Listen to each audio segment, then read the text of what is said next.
this should be the access road to the Teak Temple, Wat Nong Luang, Wat Nong Luang.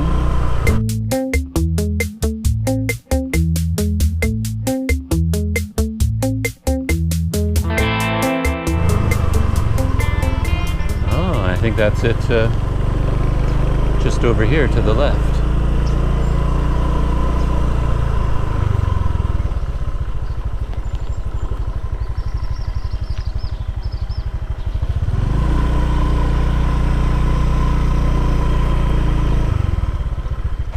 I don't know if this is the main entrance.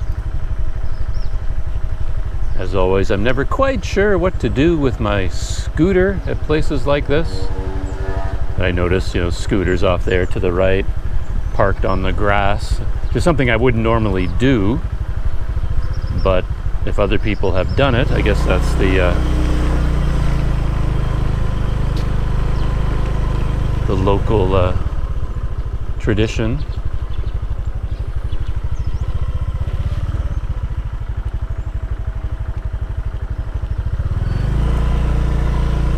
Join these scooters in the shade.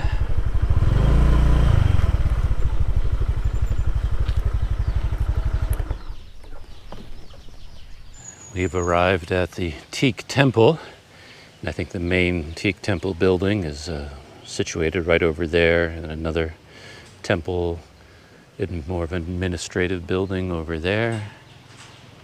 They have a nice lawn here, nice grounds. And they seem to have some kind of a school over there. Just see a couple of young children and posters and things that look like it's part of a school.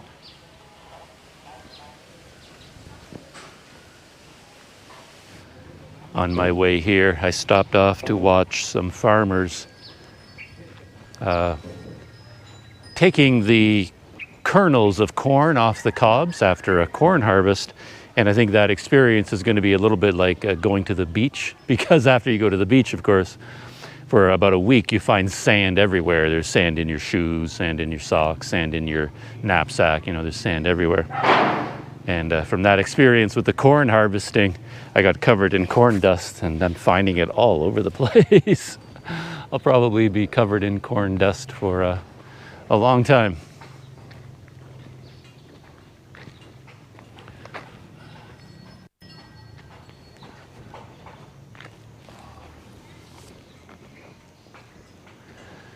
My experience in Mae Sot while I've been there is that most, if not all, of the temples have been closed when I visited. I mean, you can go into the temple grounds, but the temple building itself, the doors have always been closed and locked.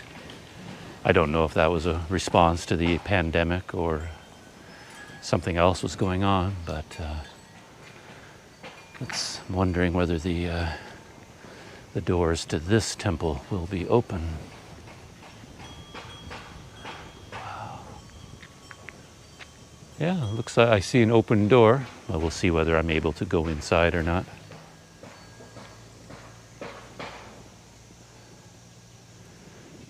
And there's the outside of the building. Yeah, very distinct look, very different from other temples because of the teak construction. And I read online that there was a coffee shop here, and look at that. There really is one. Should I enjoy a coffee before I go into the temple or after? No, let's take a look around first and then see if I can get a cup of coffee there. Check this out, a bamboo cluster. Bamboo always seems to grow like that in a giant cluster, and I've wondered in the past whether that means technically this bamboo is all one giant plant and each stalk is simply like a branch coming out of the same plant.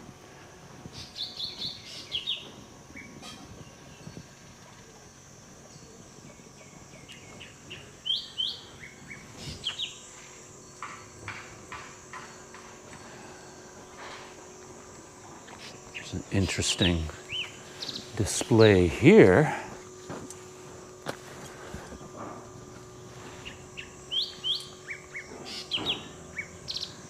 come across quite a few temples that feature roosters.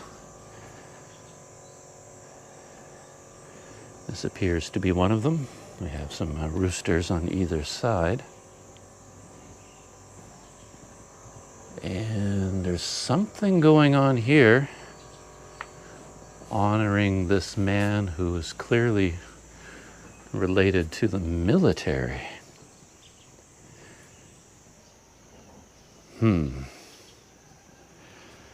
There's a sign here that might explain something of what is going on.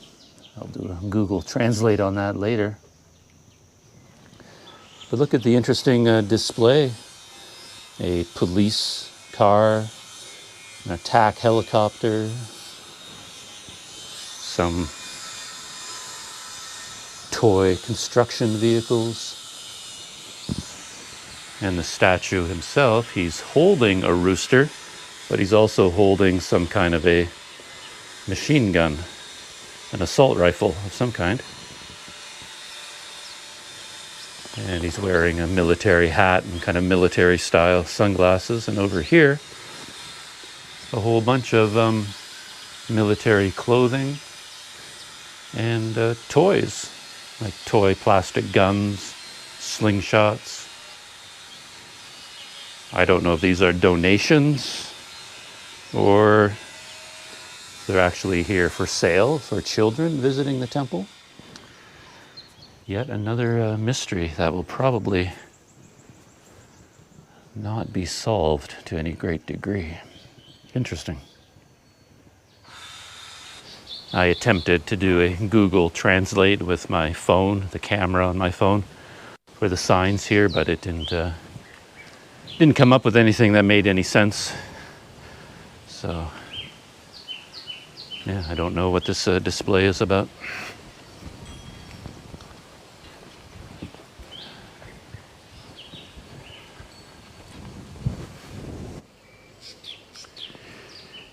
Here is the temple itself.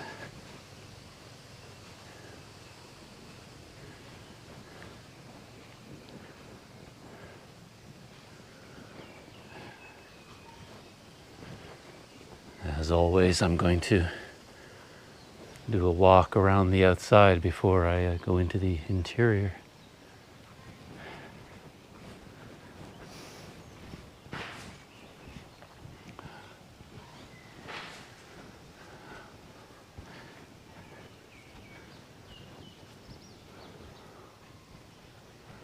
I like that a lot. Something always special about a wood building made entirely of wood.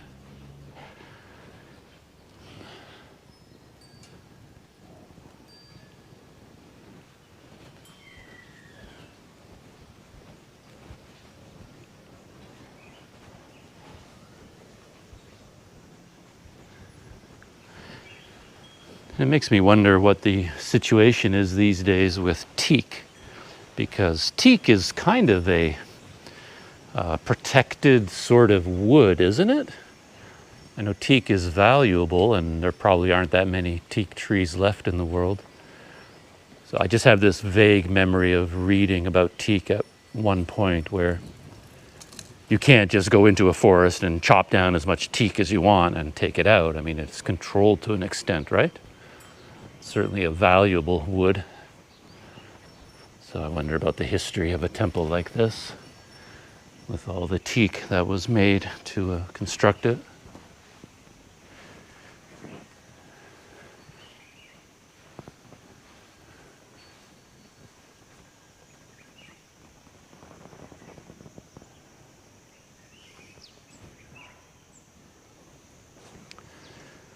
Yeah, beautiful setting here too.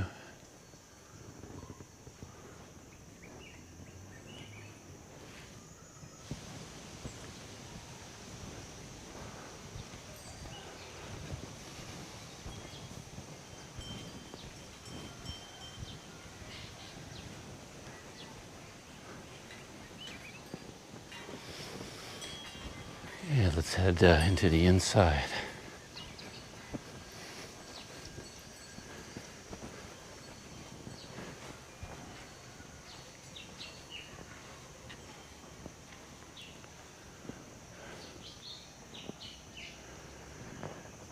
I imagine this is hand sanitizer. Oh, look at that. It takes your temperature and produces a hand sanitizer at the same time. Very high tech.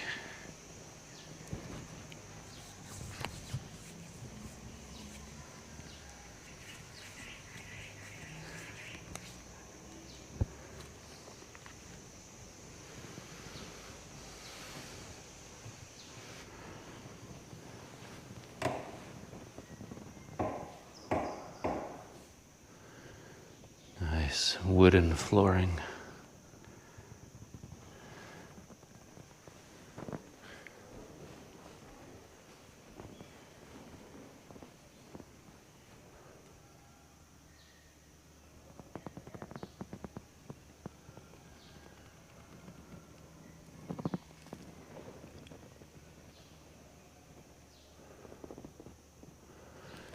Oh, there's some kind of a fundraising campaign here. Looks like they're raising money to build something or repair something, and they have a money tree.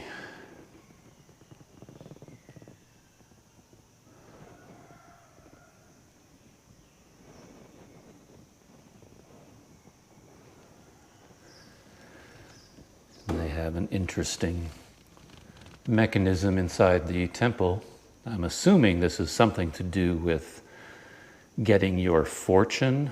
You make a donation, and then there's a bunch of, you do something, and I guess it produces a number for you, and then maybe you select a piece of paper connected with that number, and that gives you your fortune. I'm doing kind of a Google Translate on this sign, and it says,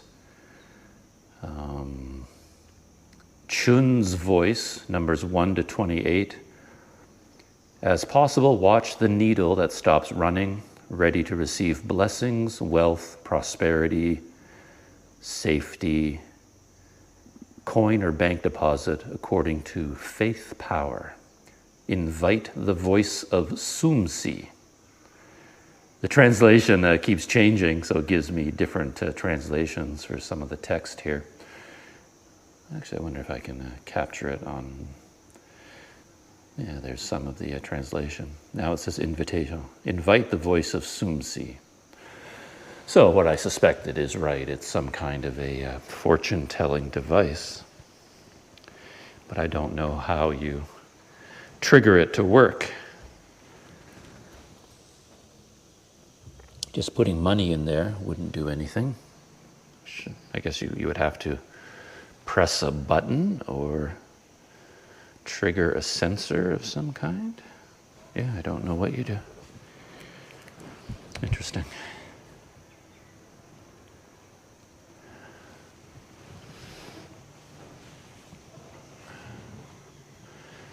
I've noticed the temples are getting more technical too, because they have the usual donation boxes, but it looks like there's also e-donation now possible using a QR code.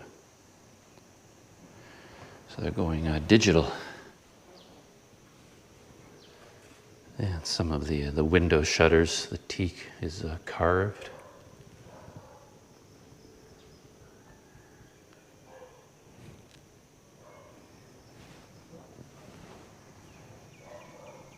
It's a small temple, as temples go in Thailand, but it's very nice.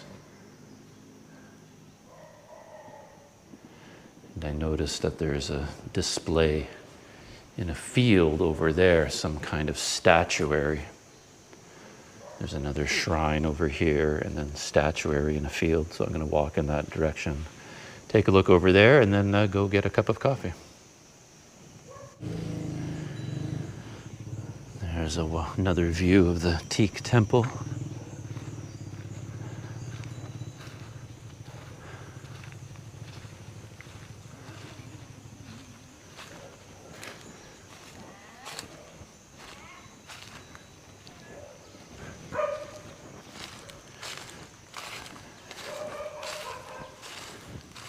here's a shrine beside the main temple.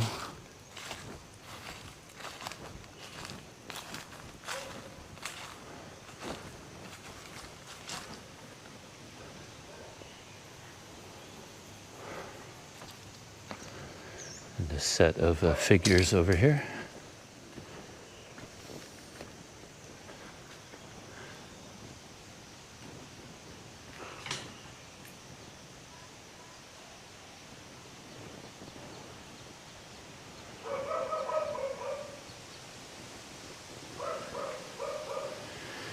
But the figures that caught my eye are up there on the hill. Very interesting looking from a distance. They look kind of like skeletal, demonish figures. I went to a well-known temple near Malamine. It has a very large reclining Buddha. It's famous for that. And inside the reclining Buddha, if I remember right, there was a kind of museum that looked a little bit like this, and I wasn't able to get all the details, but I think that statuary was a kind of representation of a type of Buddhist hell. Certainly, it was full of some very monstrous looking figures, and it looked to be like devils torturing human beings in some kind of an afterlife.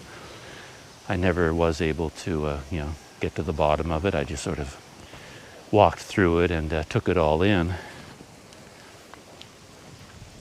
And I'm wondering whether these figures are part of that same tradition.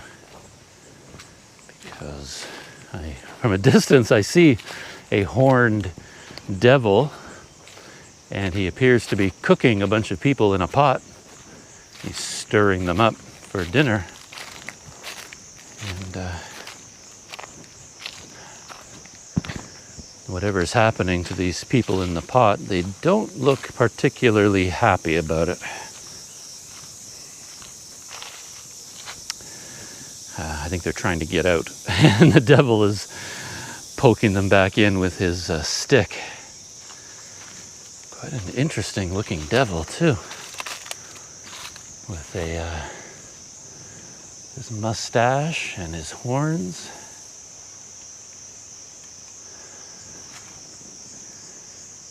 And our poor people are looking a little worse for wear too.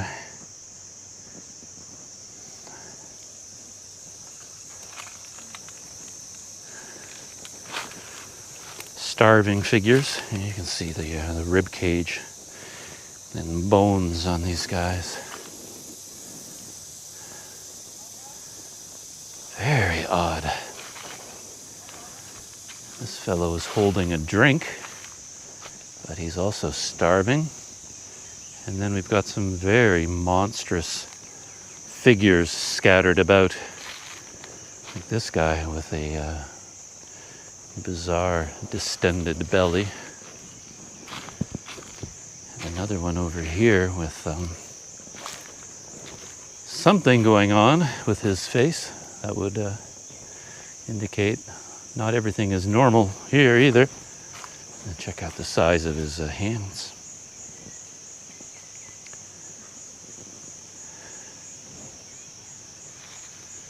And over here, there's a whole series kind of on the same theme. Skeletal figures.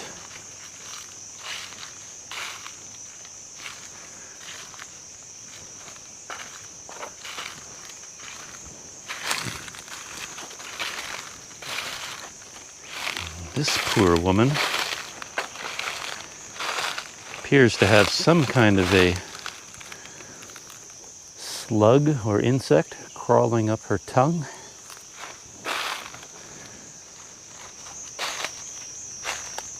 And he has quite a stylized face and features as well.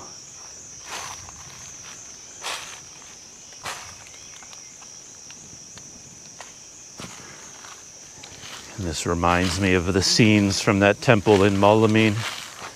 Clearly a A devil engaged in some kind of torture of this human figure.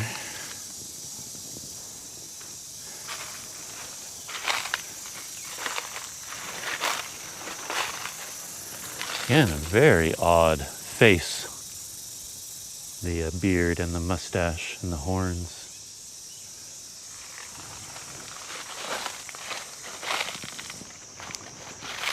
And this fellow's has been tortured to the point where his eyeball fell out, and something going on with that stick jammed into his mouth. And this poor guy has been poisoned or something. He's vomiting up something pretty awful, and his eyeball has popped out as well. Even stranger imagery over here. Got a whole bunch of devils with some humans on chains, and I assume these humans are being judged, and their torture is being decided by the devils.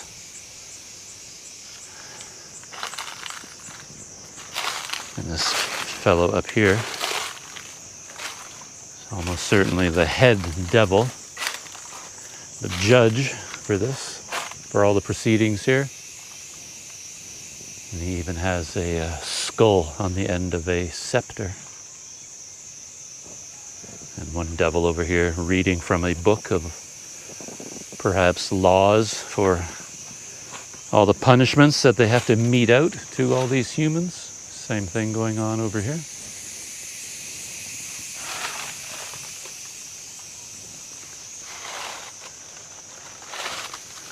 And this devil has a trident. There's quite a mixture of symbolism going on here.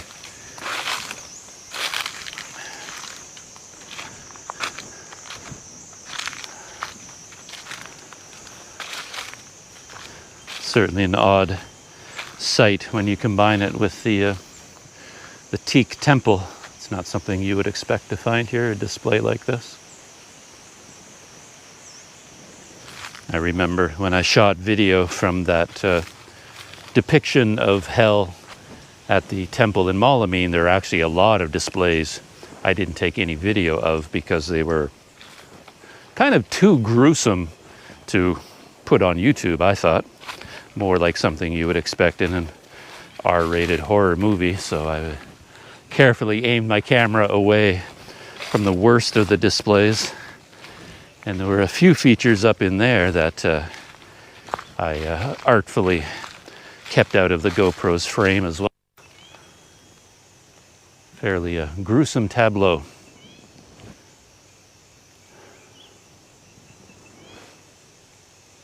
Well, what is not gruesome is a chance to sit down with perhaps a cold drink, cold cup of iced coffee. Let's see if we can figure that out. Yeah, the coffee shop is just down here, and as I was walking by, I think I saw a couple of people inside. So maybe I'm in luck.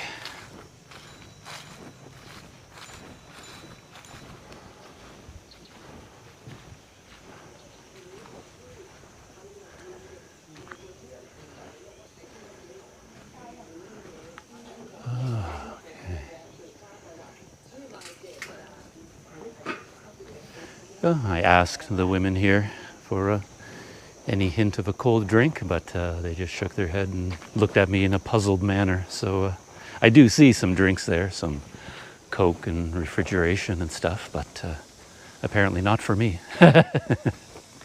I tried out different words on them, but they didn't seem interested in meeting me halfway to try and communicate. They just shook their head and said no. So I'm back on the road.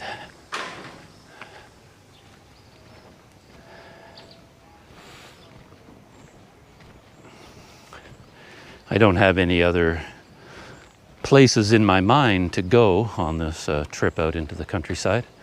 Probably my last day here in Umphang, but I think I'll return to Umphang down another leg of this road and slowly make my way back into town and see if I pass anything interesting on the way.